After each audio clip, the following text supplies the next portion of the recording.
परमात्मा है या नहीं। कोई कहा हाँ भाई हमारा तो परमात्मा पे पूरा विश्वास है। कैसे भाई? हम रास्ते जा रहे थे, वहां सामने से कुछ गड़बड़ हो गई, तो हमने परमात्मा से कहा कि तुम हमें ठीक कर दो, इससे हमें बचा दो, हम बच गए। देखो परमात्मा है या नहीं। ये कोई विश्वास की बात नहीं है। ये इत्तेफाक हो सकता है, कोइंसिडेंस हो सकता है, ये तो कोई विश्वास की बात नहीं हुई। हमें पैसे में घाटा आ गया, हम हनुमान जी के पास गए, उनको हमने ₹1.25 का पैसा चढ़ाया, वो हमारा मुनाफा हो गया। ये भी कोई परमात्मा का काम नहीं, ये भी कोई विश्वास की बात नहीं होती। या तो किसी से पूछो कि क्या हुआ, हम रास्ते से जा रहे थे, एकदम से उधर से एक आदमी आया, उसने हमें पहचान लिया और हमसे कहा कि भाई देखो तुम्हारे मन की बात हमने पहचान ली है और तुम ऐसा ऐसा करो तो तुम्हारा ठीक हो जाएगा। तीसरे ने कहा कि हमारे बड़े आफत में फंसे थे और किसी ज्योतिषी ने आकर के और हमें ऐसा बताया कि भाई देखो इसका ये इलाज हमने कर दिया, हम ठीक हो गए। ये सब परमात्मा के काम नहीं। और इस बात से अगर परमात्मा का कुछ आप अहवाल लेते हैं और परमात्मा के बारे में आप सोचते हैं तो आप परमात्मा के साथ भी बड़ी ज्यादती करें।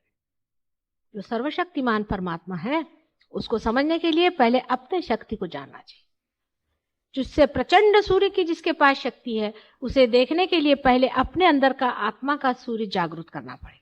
उसके बगैर आप उस शक्ति को नहीं जान सकते हैं और न ही उसको आप प्रसारित कर सकते हैं, उसका आप कन्वेयंस नहीं हो सकता। वो महान प्रचंड शक्ति, जब मनुष्य उस चीज को झेलना चाहता है जो कि इतनी प्रचंड है, उसको ये भी सोचना चाहिए कि मेरी शक्ति जागृत हो गई या नहीं। फिर ये भी बात होती है कि हम सोचते हैं हम उसे जागृत कर लेंगे, हम परमात्मा को पा लेंगे। आप परमात्मा को नहीं पा सकते, परमात्मा आपको पाते हैं।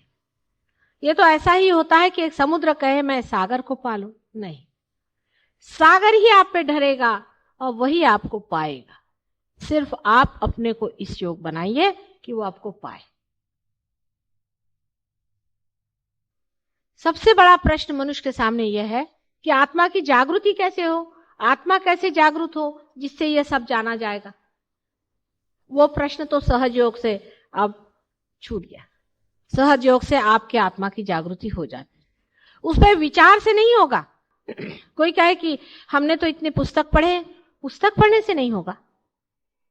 हमने इतने विचार किए और माता जी हम तो इतने विचार करते हैं और क्यों नहीं हमारा हुआ। बेटे, विचार से कोई चीज आप पा नहीं सकते। मनुष्य का विचार सीमित है, हम तो असीम की बात कर रहे हैं। असीम में जाने के लिए आपको भी अपने अंदर जो असीम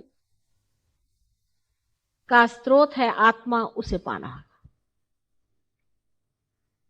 आंख से, नाक से, मुंह से, हाथ से, बुद्धि से या किसी भी चीज से आप परमात्मा को नहीं जान सकते हैं।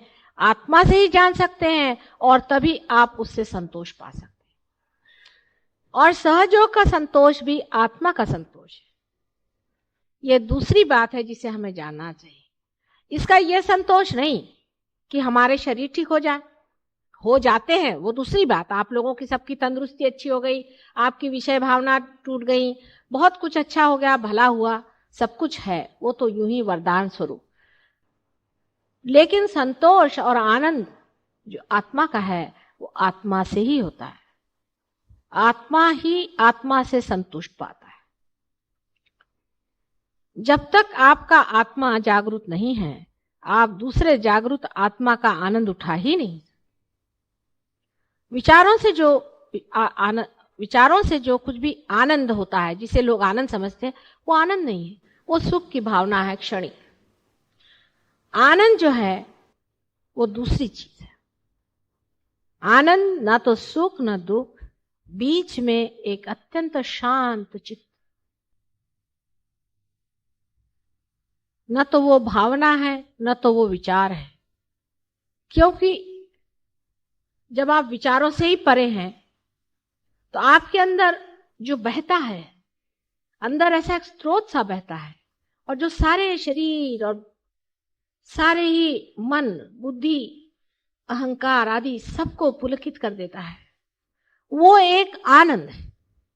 और वो चीज, उसके बारे में जो बात करे वो किस तरह से आप लोग समझ सकते हैं जब तक आपके अंदर वो चीज बही नहीं, जब तक आपने आनंद का अनुभव नहीं लिया। सिर्फ बातचीत से कोई कैसे समझाए आपको? उस आनंद को अंदर आकलन करने के लिए, अंदर उसको महसूस करने के लिए आपके अंदर जो आत्मा की ज्योत है वो जब तक नहीं जलेगी, आप उसके प्रति बिल्कुल ही अनभिज्ञ रहेंगे। उसको आप जान नहीं सकते। आप चाहे उसके बारे में कुछ सोच लें, समझ लें, मन का संतोष कर लें, लेकिन वो झूठ है, सच नहीं। सहज योग से आपकी आत्मा जागृत हो जाती है।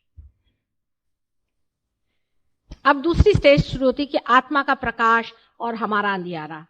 जब वो प्रकाश बढ़ने लग जाता है तो लोग देखते हैं कि अड़ोस पड़ोस में अंधियारा है, चारों तरफ अंधियारा है।